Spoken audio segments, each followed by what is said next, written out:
Hey, John. Hey, Bob. How you doing? I'm doing great. Hello, I'm Jon Wright from Taylor Farm. Welcome to another edition of Out of the Hills. With me today is my good friend Bob Ray. Bob is a man of many talents. He plays guitar, as you can hear here. Great guitar player. He also does forging, sculpting, painting, and renowned storyteller. Am I missing anything, Bob? I think you're flattering me way too much, but thank you very much. Welcome to the show. Hope you enjoy it. That's a wrap! Oh, no. You got to get that. When you go, that's a wrap, you got to get, no. Bob, as we've said, you have so many talents, so many diverse talents. One of the things we haven't touched on yet is your painting. Tell me a little bit about how did you get into painting? How is that one of your mediums? Well, I've always been very artistic. That was something that from the get-go. My parents aren't artistic. They don't paint. None of my brothers do. Eddie, my brother, a little bit. But I loved art. I loved the whole process of it. I would go to museums. When my friends were going to rock and roll concerts, if I had money, I'd be going to some of those too. But a lot of times I'd be going to museums, studying paintings. And growing up where I did, one of my first loves, believe it or not, was sculpture. And down the road from where we grew up was a man by the name of Daniel Chester French. He did the Concord Minuteman. And the nice thing about this, it's outside, it's very accessible, and I would go down there and just love it. I used to think, who was this person that posed for this? So to me, there was all of this questions. And so I started to look at art a little differently than just pictures or sculptures or whatever. I saw a Henry Moore sculpture once, and I was just amazed by that. To me, he was such a creative and intuitive person, and I loved it. This particular painting behind me here is sort of not quite a night scene, but it's getting there. I was out on my travels one day. I decided to have my paint box with me, my easel, and I set up, and this is along the West River, and a little farmhouse in the background here. But the thing that I liked about it is that I had to work as quickly as I could to get what I wanted, and you can kind of see just a little bit of the light of the end of the day here, that little warm light letting you know that the sun is going down, and this is probably maybe 4 o'clock in the afternoon. How soon we forget how quickly the day goes by in the wintertime. And I love setting up and painting. It's a peaceful time. It's kind of spiritual to me. It's kind of meditative. If I was to take you to this scene and show you this, there's much more going on here. But with my, I don't know, artistic license. That's right. I just leave things out and put things in and move things around a little bit until I get a composition that I'd like. I don't necessarily draw it. I just sort of start painting it. There's a painter that I took some lessons from, Tim Tees. It was a Christmas gift that my wife Kim gave me. And Tim was very free with his way he painted, very free. If you asked him a question, he would just tell you, this is how I do it.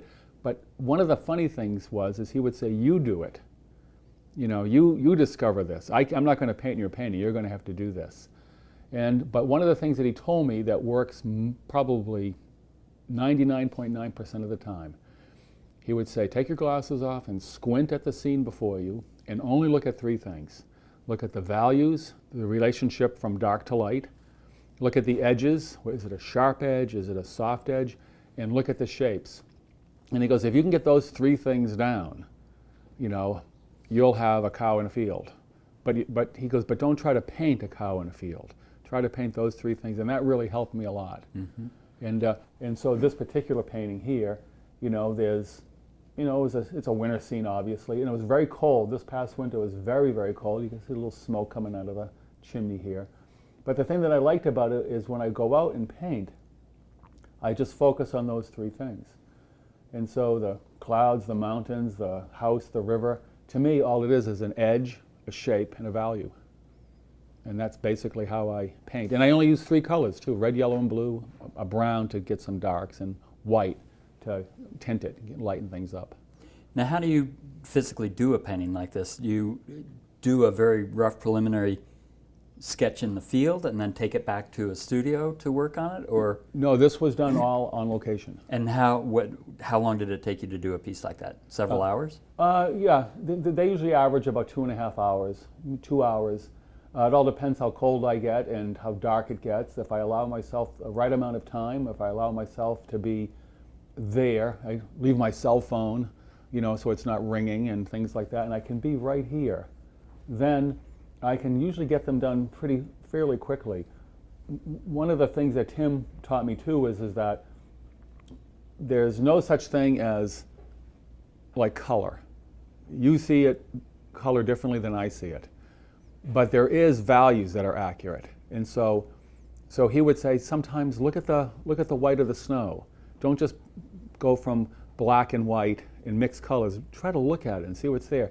And then I noticed that you could see greens in the snow, reflective light. You could see reds in the snow. And he would say, when you start seeing like that, then you can kind of balance this painting a little bit. You can use a lighter red as a value as opposed to a darker red. You can manipulate it a little bit. Mm-hmm. Mm-hmm. This painting here that I have was done across the street. I don't know if you can get that there, but this was done across the street. The yellow house, the Kohler's property. Mm-hmm. And if I was to take you there again, you'd see there's dormers on the house that I left out. This was a very cold day, and I didn't have time to do anything. And this is as far as I got. It's very soft. The edges, there's a couple hard edges, but for the most of the part, it's a very soft painting. And I wish that I could have gone back and finished it, but I kind of liked it the way it was. I kind of moved some of the mountains around a little bit. You can kind of see the Glebe Ridge here, mm-hmm. and I kind of mm-hmm. manipulated things in some trees. The barn over there obviously is gray, but I made it red to kind of give a warmth to it. Mm-hmm. And this is the driveway. Move things around a little bit, but I liked it when I was done with it. But again, enough said about the painting itself. I wish that I was able to finish it. They're beautiful. As you said, they sort of have this soft quality. Is there a particular artist that you emulate, or is that style? Oh, there definitely is. Aldro Hibbert was a favorite painter of mine. He was he a Vermont painter, or? He was a Vermont painter. He painted in Vermont very exclusively. He went around to other areas, but he always came back to Vermont.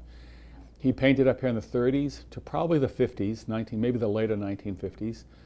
A lot of his paintings are in the museums, Museum of Fine Arts in Boston, the Gardner Museum, Metropolitan Museum in New York. He was a professional semi-pro baseball player in the summertime. Mm. He never made it to the major leagues. He was probably in a sense glad that he didn't, because in all honesty, he wanted to be an artist. But he had a talent for baseball too, but I liked his paintings a lot. There's a paint, and he died in 1972. But a painter that I love today that's a very modern painter is Richard Schmid. He lived in Colorado for many years. He moved to Vermont, and now he has a property over in North Walpole, and he's very accessible. He'll if you see him, talk to him. He loves to talk art, and his paintings to me are just ridiculous. They're just so beautiful. Did you take lessons to develop this? Just from Tim, and I copied a lot. Mm-hmm. Well, one lesson I did take was really interesting. There was a painter from where I was growing up in Chelmsford, Massachusetts. It was a woman, and she used to give these painting classes in the bottom of a Catholic church, and you'd go down there, and she would, when I had extra money, I'd go down and take a lesson from her. But one of the things that she would do, and she only painted from photographs, so she would turn them upside down, so you could kind of see things in a more abstract way. Mm. And even though I wanted to learn, it was the only painter around that I could find that was giving classes. So I would, just go to them. It wasn't what I wanted to paint or how I wanted to paint.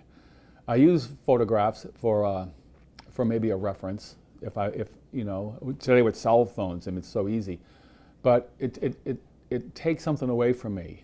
You know.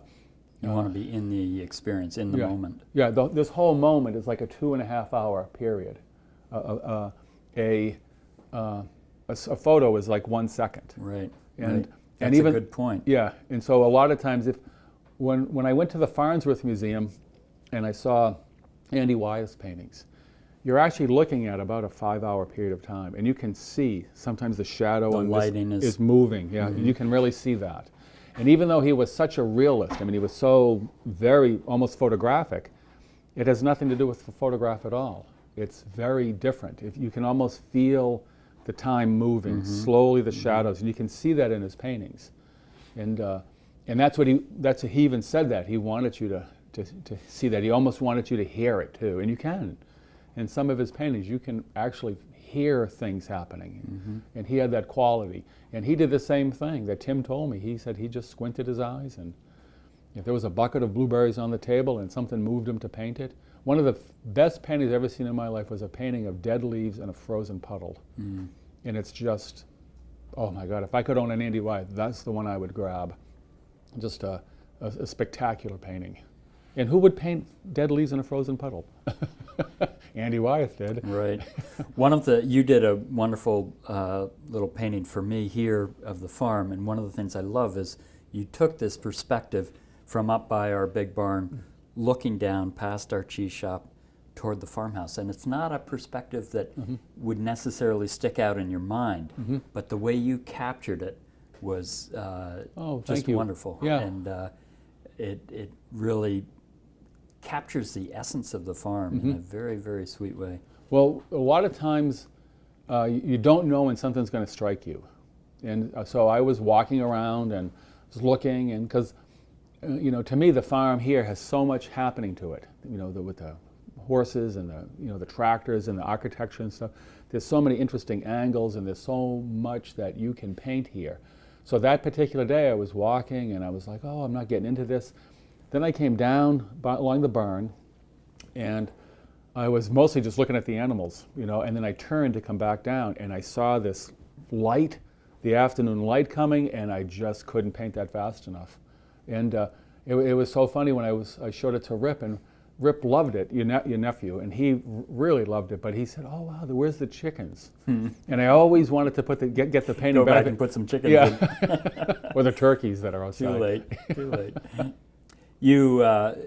These are oils that you're working in, but you've also done some beautiful just pencil sketches. Oh yes, Another sketch of me that is down in the house that, and you did that in. We were talking. I wasn't even aware that you were sketching. And well, what I did is when I was doing that, I brought it home just to tighten it up a little bit. Finish it up. Yeah, but that's done the same way I would paint. Okay, I came across this sketching technique accidentally. I was pretending, and I saw a printer do this. So it kind of said to myself, oh wow, mechanically, that's interesting how a printer will just go back and forth like this. And it only puts down the spots where the spot is supposed to be. So the printer goes along and the spot's supposed to be there. It does it and keeps on going back and forth, and you can see the paper moving out of the printer. So I thought, well, I'm going to try to sketch this way. I'll see if I can do it. And I found out that it was very easy for me to do a sketching. So if you're there and I got your perspective right and stuff, I would take the pencil and go back and forth, and all of a sudden when I would see the value, squinting, I would see it something dark, I would more pressure, and then lighter and lighter, and keep on going back and forth. And most of the time I'm not looking at the paper, you know, so your eyes may be a little off or whatever. But for the most part, with a little bit of practice, you can get that fairly well. And I've seen a lot of, you know, good artists do that with brushes going back and forth, you know, because, you know, this color here wasn't there when I started. This warm light was not there, so it was added because I liked it. You know, the farm, this little farmhouse, technically is way over here, but I thought it might be a nice center of interest. And probably the reason why it is over there is because if it was there during Irene, it probably would be gone. Would be flooded out. Yeah. So I moved this over, and I like the little part that it shows that there's people in the painting. You don't see the people, but people say, There's oh, a little smoke coming out of the yeah, chimney. there's activity happening. Yeah. And but that's done the exact same way with the brush. I go back and forth, and I'm looking at my palette, and I'm saying, okay, I need something lighter or warmer, and I'll add that in. Put a little red in it, and you can kind of see the blue gives it a little cooler, darker area, but that's not really what it looks like. There's a lot of green in that, but I kind of liked it like that because I was just sketching it that way, so when it happened this way, I just left it that way. Now, do you do a lot of winter scenes, or is that just what we happen to be looking at today? Yeah, it just happened while we were looking at it. I do a lot of just whatever I can get out and paint scene. Greens sometimes are hard for me to paint. But what I've learned to do is just not yellow and blue. I've learned to put orange in the green now and reds in the greens because there's so much color going on. But sometimes Vermont, can be very green. And you have the green pastures, the green trees, the pine trees, and then what you have to do is you have to kind of make that work somehow for you, And a lot of times it's values, things become warmer as they get closer to you. I know there's not supposed to be any rules in painting. That's another thing Tim Tees told me.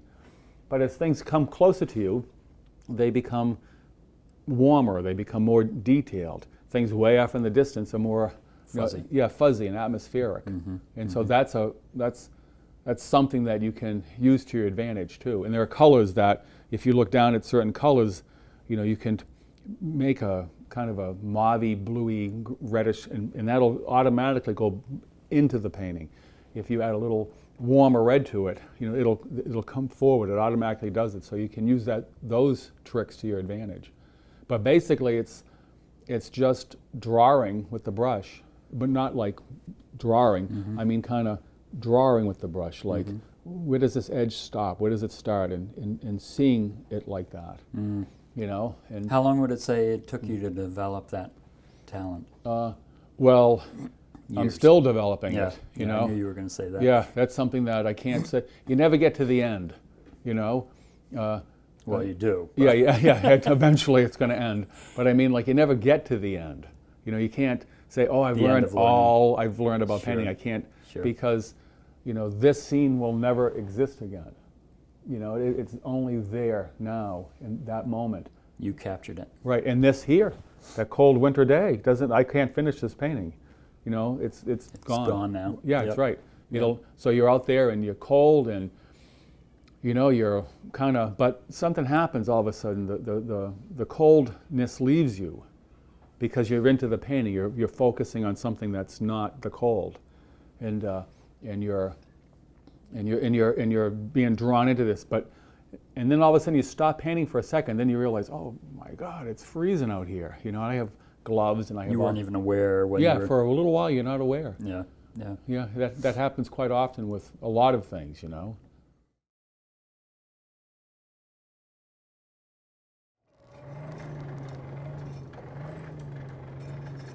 So now we're in the workshop at the farm, and Bob is working on a coal-fired forge, and I'm going to have him describe it a little bit. This is a blower system with a cast iron table, and Bob, tell me how this all works.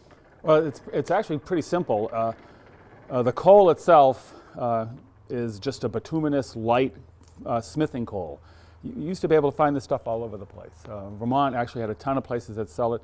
A little difficult to find it now because blacksmithing really isn't a big thing anymore. It's more of a hobby for people. Unless you go to some places like Old Sturbridge Village or Williamsburg, some of the historical places. I'm really happy that you have this here because this is a great forge.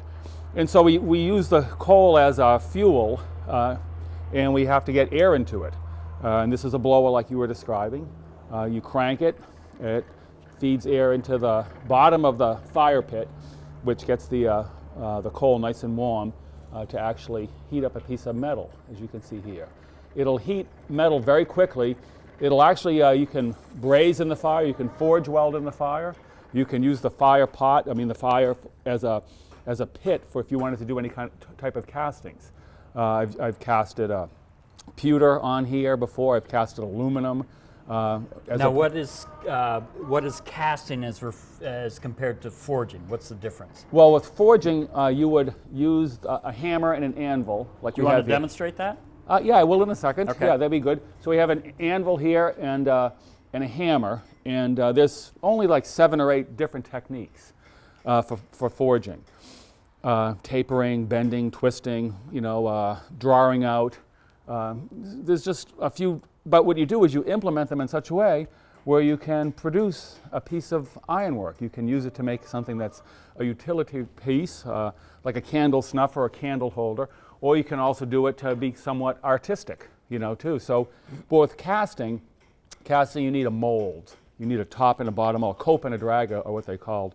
And you actually have an item that you've either carved or you've sculpted, whatever you want. The sand is actually forced around it. The cope and drag are separated. The actual image comes out, and then you have spew holes where you'd pour your metal into it. We should do that someday. Pewter casting is a very old-time thing. It's very easy to do.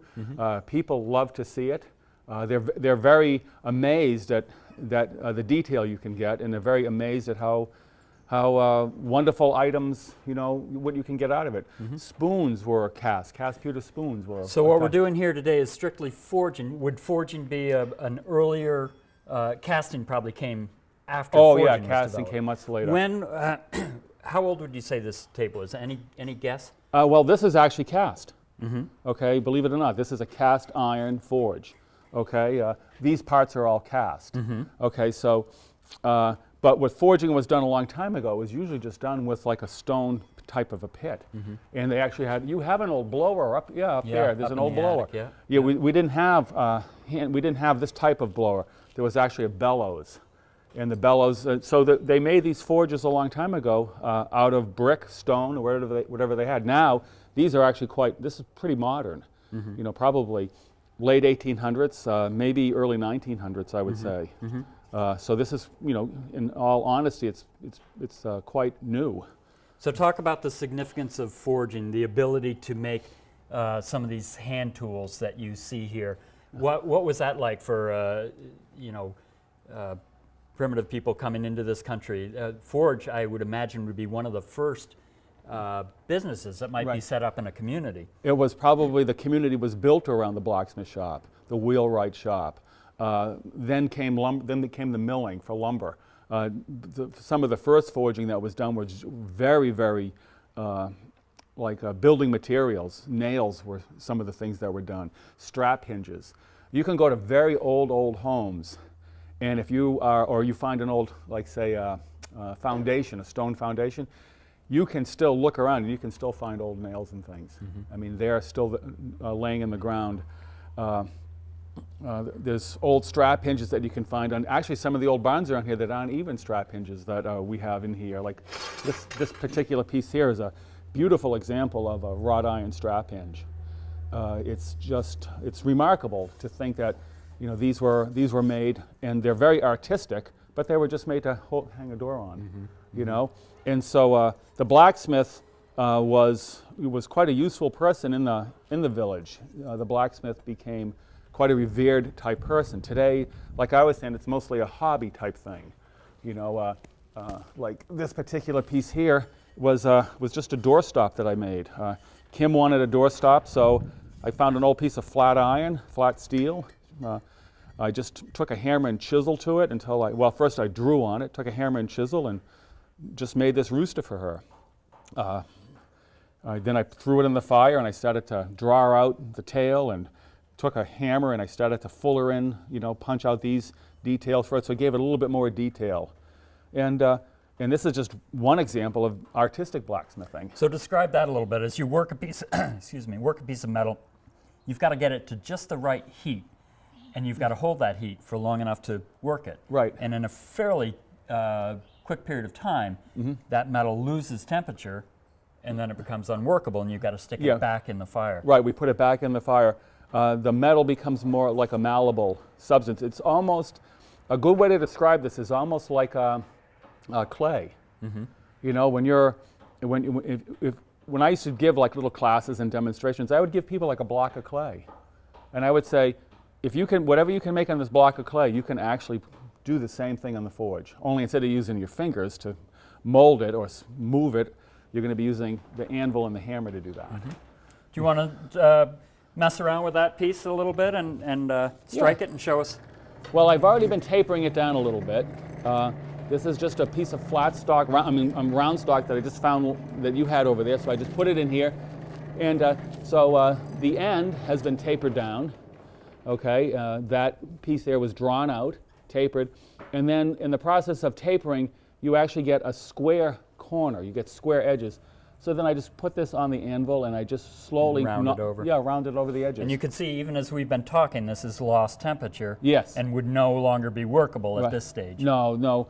You can, you know, it's kind of funny. There's a horseshoer, Cedric Fisk. I watched him one day draw out a toe clip on a horseshoe. He had no forge, and he had to do it. His forge ran out of propane. He didn't have a coal forge with him. He was at a fair. So he just went over to the ball of his trailer hitch and just started drawing this thing out. And then I said to Cedric, I said, wow, that's pretty amazing. He goes, it'll be the last time I forget to, you know, it'll be the last time I ever forget. So you can kind of see what happens Yeah, with very you're getting little, some nice heat there. yeah, with very little air coming in. Air actually creates the heat. The coal is the, is the fuel source, but it's the air. Like have you ever seen maybe an old TV show or an old ad? Remember when you were in high school, they showed these movies of blast furnace? Mm-hmm. You ever see? The second they put the air to it, there's just sparks flying all over the place. Sure. And so the air creates the heat. You take away the air, the fire will go out instantly. You wouldn't have enough heat to... No, it'll just die. Mm-hmm. The fire will go out very quickly. As a matter of fact, you can leave these things, you can pack them up, and come back 2 or 3 hours later and just poke it, and it'll start right back up again. Now, one of the interesting things I learned is that you can't just, as we were talking about a little earlier, you can't just use any coal. Right. Different coals That's have right. different heating qualities. Yeah, this is... And blacksmithing coal has to be quite a hot. Yeah, and it's coal. and it's also too. It's very small. Okay, I think you have some heat coal. Excuse me. I think you have some heat coal in your wood furnace barn over there. It's very big. These coals here, I mean, there's some good sized pieces, but they're small. What happens is once the coal gets heated, once there's fire to it, it turns into what we call coke. You can kind of see the difference. This is what you want. You want to create a coke with the coal. It keeps the smoke down, it keeps the heat up, but you have to keep on feeding the fire. Otherwise, this will just turn to ash after a while. Now, where did you learn all this? It's quite interesting. I was a horseshoer, and I had an incident that caused me not to continue horseshoeing. You got kicked. I got clobbered and had no insurance, and it was a very difficult. The horse actually was really a nice animal. I don't think it was treated that nicely. And maybe somewhere along the line, a blacksmith or a horseshoer really maybe harmed or mistreated it somehow, and along I come. And I noticed something was strange about the horse, because the horse didn't want to be cross-tied. So I took the horse and I brought it out in the yard, and I just let the lead line down. They tell you never to do this, because this is where an incident can happen. I had my chaps on, and I was doing the front leg and hammering, and the second I hit the hoof with the hammer, the horse actually did this quiver, like it just had like all this, like this energy in it. And I thought, well, that's interesting. So I put the hoof down and picked it back up, and I said, "You're okay." And I was tapping it with the back of the hammer. Like if this is the hook, I was just tapping it like this, just to let him know I was here and everything's fine. I drove the first quarter nail in, and it grabbed onto my chaps, and that horse took off running. And I probably went from here to the wall, 15, 20 feet, just being dragged and stepped on. Wow. My hands were all busted up, and I said to myself, okay, well, that's it for horseshoeing. Well, that's it for horseshoeing for the rest of this year. I broke some fingers. I had my ribs. Some of my ribs were broken. So a friend of mine had a forge, and he said, if you want to fool around with it, you can. So I started messing around with it, and I started looking for other blacksmiths in the area. And I was surprised that there were quite a few of them around. You start doing something, I don't know what it's called in your brain, but if you buy a red pickup truck, you start noticing red pickup trucks all over the place. You buy a forge, you start noticing blacksmiths all over the place. And I met a guy by the name of Lee Morrell, and he was a really talented blacksmith. And he said, come on down, I'll show you what I know, and I'll even pay you if I think you can help me out at the shop. And I worked for him for quite a few years. I met Pete Taggart, who was another great blacksmith, and Hawk Mountain Iron Works. I worked for a bunch of places. But eventually, like anybody, you want to kind of create your own thing. You start doing... So there are people actually making a living. Oh yes, yeah. Ian Eddy down in Saxton's River is a great blacksmith. And what sort of, are they mostly doing artistic stuff? I mean, it's not so much about functional items today. What they're doing is this, which is kind of interesting, is they're doing the same product. They're making little candle things that you can walk around with, but their interpretation of it. Mm-hmm. The same little... Everybody has their own signature. That's right. Everyone has their own way of kind of seeing the same product. And, it's like anybody. It's like, you can tell the difference between Eric Clapton's blues playing and B.B. King's. You just know who it is. You don't even have to see them. This is one of your signature items, and I love this. This is something you created last summer, started working on it, and you produced quite a few of these. And this is a metal handle that clips onto a ball jar. Yeah. And I hope I do this without breaking anything, but you kind of twist it and slide it on there, and it clips right on. Yeah. And it makes a wonderful, yeah, almost like a beer stein. Right. If you drank beer. Right. Or any kind of stein. Milk stein, All right, tea stein. bang on some metal. I want to see how you do this. Well, this is an interesting piece here because if you look at the bottom of a mason jar, it's not round. Even if you look at the sides of it, it's more of a rounded rectangle. So I got this thought, because I think it was Kim or somebody was trying to drink out of it one day, and she said, well, you can't put hot coffee in it because you can't hold it. You can't put something cold in it because you can't hold it. So I just said, well, and you were gracious enough to say, come up here and start using the forge. And as I was forging things, I started to think about this, and I sort of came up with this idea. And like anything, you never get it right the first time. I was doing, probably 5, 6, 7, 8 of these things till finally, all of a sudden, I started figuring it out.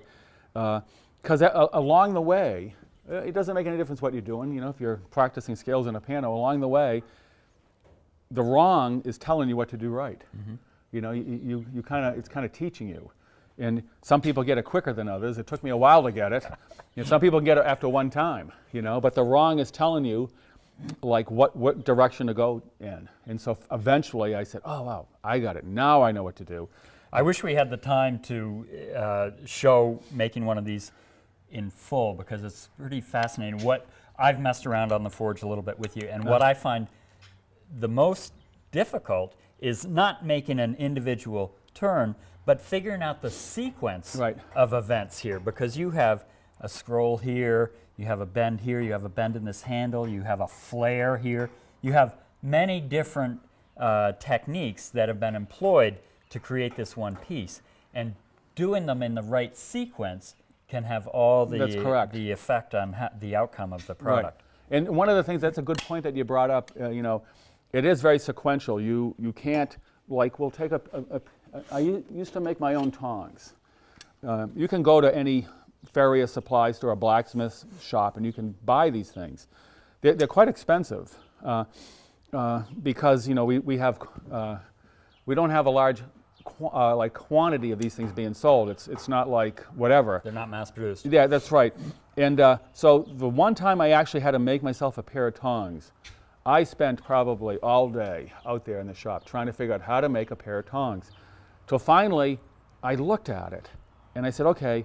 So I said to myself, if I had to make these, I realized that you have to start here, like the sequence, then I had to turn it over here to get this, then I had to turn it over again on the edge of the anvil to draw this out. Once I did that, I could make tongs all day. And one of the things that I was doing is I turned the tong into a thing called a rush lamp, which was a very early way of, they would take rush reed and stick it in here and light it, and it would burn almost like an incense, but it gave off quite a bit of heat. I mean, quite a bit of light. Mm-hmm. So once I started looking at this, and I said, okay, let's get into this sequential order here. What's going on? Why can't I figure this out? And This is a particularly neat piece. I don't know if the camera can pick it up, but this is one solid piece of metal here. But this side has actually been forge welded. forge welded Yes. here, which is another technique that you employ. Right. So this added to the complexity of this one little piece here. Yeah, At any rate, No, and the nice thing, and we'll talk about forge welding for a quick second. One of the nice things about forge welding is the fire will allow you to do that. Metal gets to a certain point where it almost molten becomes, state. that's right, it almost becomes like liquid. You look into it, you can see it, and it's like a lot of blacksmiths today wear amber colored glasses so they can actually focus in on the fire and see this. And once these two pieces get to that temperature, you can glue them together. that's right, you just take them right out and you can just stick them together. They will just stay together, and then you bring them over to the anvil and you give them a few little taps, and then you put them back in the fire to get, the taps will actually get any of the dirt or any of the, because metal has a scale on it. You can kind of see this scale here is part of, when forging, that automatically happens. So the scale that comes off the metal, you want to get that out because that is actually considered like dirt. Bob, one question people might have, we've mentioned this several times throughout the show.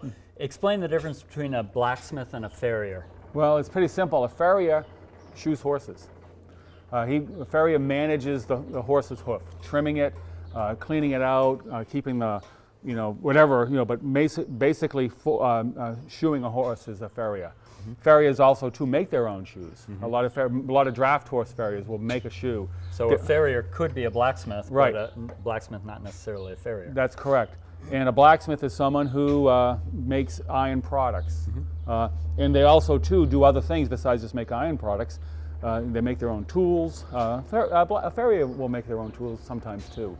But most of the time a farrier's tools are pretty renewable, What would you say the bulk of blacksmiths today are doing? Are they doing artisanal pieces or? Well, there's fireplace tools, railings, stair, stair railings, chandeliers, mostly anything that they feel comfortable with making. There are a lot of people too that are blacksmiths that are doing jewelry right now. A lot of women blacksmiths, and they're doing really beautiful small pieces of jewelry. And they're forging them. There's a woman that I don't know her name, but she used to do these beautiful fish, and she would, just the work that she did, and she turned these things into earrings, and her work was showcased at ABANA, this Artist Blacksmith Association, many times, and she's been all over the world doing workshops. But her work, if you look at it on the cover of a magazine, you think it's this big, but when you see it, it's probably maybe the size of your thumbnail. Very delicate. Yeah. Yeah. Well, show us a little of your work here. You're getting this up to temperature. Yeah, we're gonna heat this up a little bit. It doesn't have to be too hot now. It's been sitting in the fire while we've been talking. The reason why we use this wire brush is we're going to remove the scale that accumulates on the metal. This scale will flake off, some of it will flake off, and it'll fall to the bottom of the fire pot. And when that falls to the bottom, it'll kind of melt together, and those things are called clinkers. And you want to keep those clinkers out of the fire, so every time you go back and forth, if you're not wire brushing your iron or your whatever you're doing, you're actually letting it scale, and the scale is falling down. It's making the coal, it's making the fire dirty. It's accumulating. Yeah. So it has no heat value. Yeah, so I'll bring this over here, and like you asked a really good question about what blacksmiths are doing today. There's a gentleman that was a blacksmith for many, many years, and he has taken his blacksmithing skills and he's making old locks. And the first thing that he does is he makes his key, and then he cuts and carves and does what he has to do, and then he builds the tumblers. And he makes around these, the key. And he makes these beautiful locks, and they sell for a ton of money. And that just became a niche for him. Most people, building locks like that would be incredible. So we take this over here. You can kind of see it's got this scale on it. We want to wire brush all that off. And then I've already tapered this down a little bit. So, if I forge just like this, and I come around and I do a little scroll here. See how quickly that cooled off, but it's still, so you forge that around the way you want it to be. Maybe we'll put this back in the fire just for a second just to get some heat, and we'll make a little leaf end. How does that sound? Now another tricky part here is you've now really thinned that metal down, so that tip is going to heat up and faster and burn faster. You can actually destroy a piece. You can kind of see it there. It's already very hot. A lot of times what I'll do is if I have something here, I'll take the tip and I can just quench it in a little bucket of water, and it cools it right down. So if we come back over here and we find a nice little part of the anvil, and say we want to just like forge this out a little bit.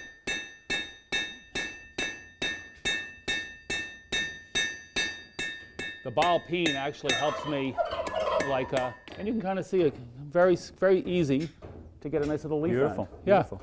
And that's just one of the many things that you can do. So this was tapering. This was, fullering, getting this all.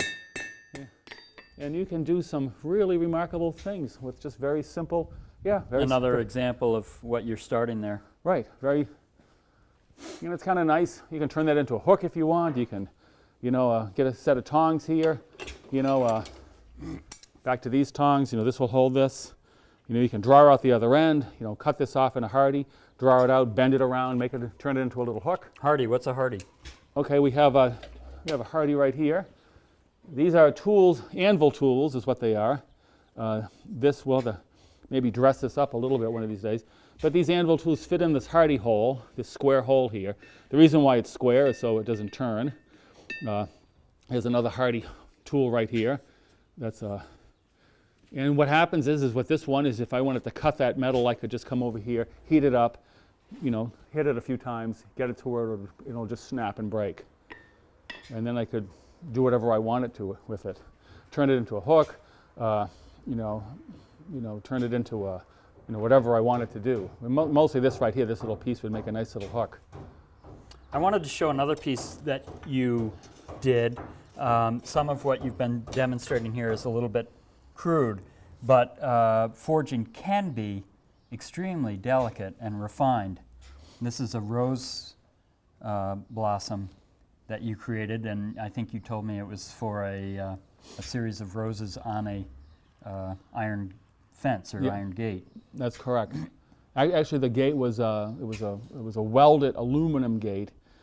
This woman had prize roses on the coast of Maine. This arched gate, these two doors, nice arch under this aluminum. It was kind of plain, and it was very almost looked like this shiny aluminum thing surrounded by all these roses and the ocean in the background.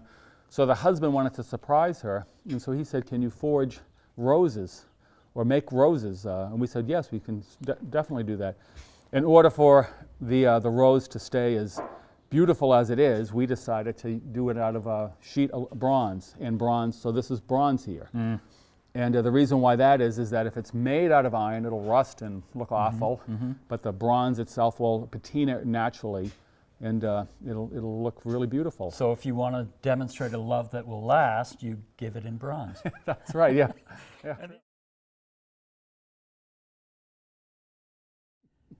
Bob, you've got so many talents. We're winding down here in the show, and I wanted to be sure to touch on your musical ability. We have a lot of fun, play some music at least once a week, maybe several times a week. Play us a little lick on the guitar. Show us what you can do. Well, I'll give you a little background. This is a nice old Collings guitar that I picked it up at Maple Leaf Music. I don't know how many years ago. I just couldn't put it down. There's just something about the sound of it. And I had been looking. Kim, she bought me this beautiful old Martin guitar, which I love. But that's a different sound. How many fiddles do you own, John? You pick them up and you can't put them down. They're all unique. Right.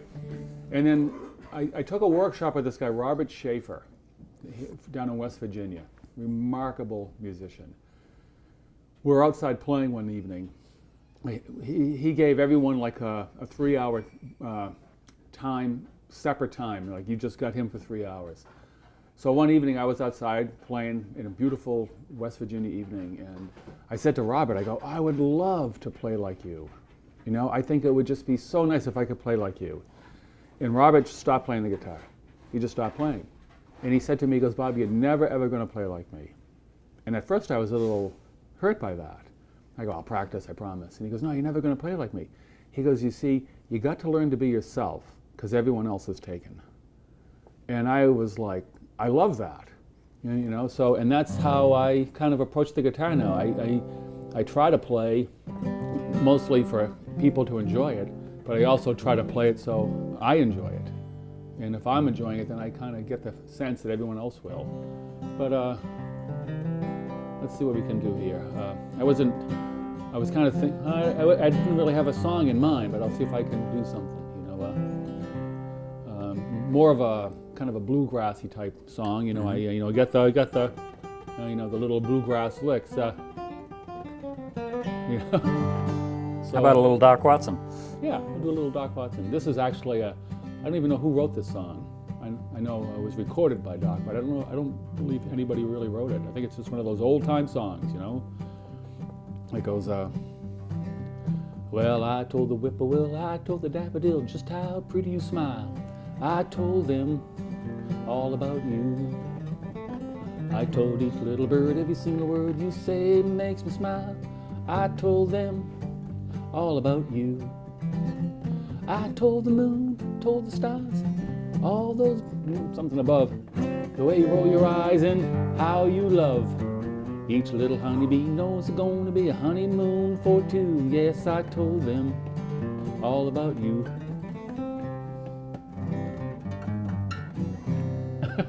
How's that?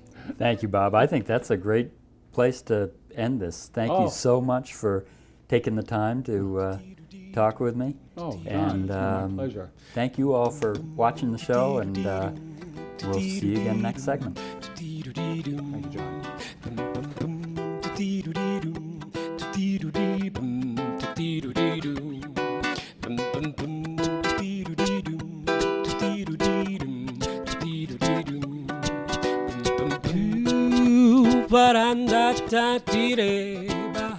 Ba-da-ba-dum-dee-doo-dee-doo-da. Doo-dee-doo-dee-doo.